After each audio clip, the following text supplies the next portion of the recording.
Tonight, a mother believes Governor Greg Abbott displayed political corruption by freeing her son's killer. The family of Garrett Foster is speaking out about the governor's decision to pardon Daniel Perry. A jury convicted Perry of murder for shooting Foster during a Black Lives Matter protest nearly 4 years ago in Austin.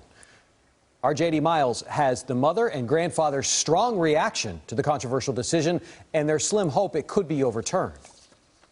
How often do you look at this? Almost every day. Her voice breaks and her heart still aches nearly 4 years after losing her son. Because he deserves so much better than this. Garrett Foster was 28 years old and an Air Force veteran when he joined Black Lives Matter protesters in downtown Austin for 50 days in the summer of 2020, along with his fiancée, Tiffany.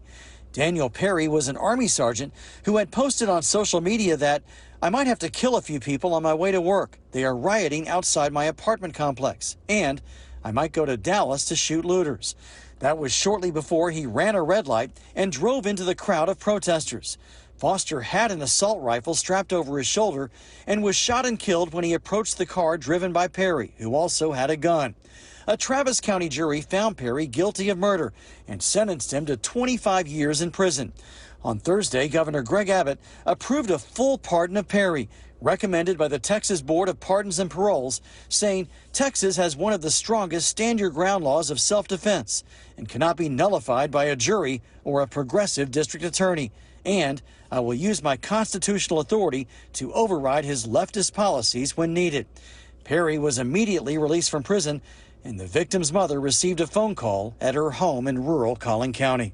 The first thing I said after I collapsed is, "Garrett, I am so sorry." Foster's family says multiple witnesses testified during the trial that the victim wasn't pointing his gun at Perry when he was shot, which led to a murder conviction that now means nothing.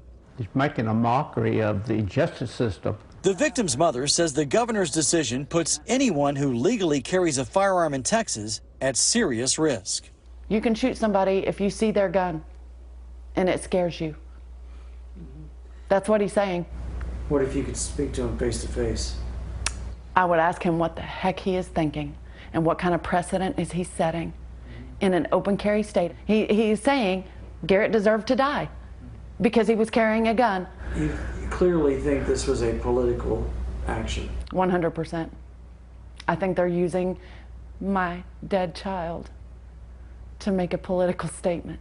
Foster is hanging on to a slim hope that a possible lawsuit could be filed or a higher court could intervene and undo the governor's pardon. Ultimately, I want him impeached. Her anger only temporarily hides the anguish that she says will return when another year passes in July without her son. In Collin County, JD Miles, CBS News, Texas. You can read Governor Abbott's full explanation behind the pardon of Daniel Perry. We've posted his proclamation on our website, cbsnewstexas.com.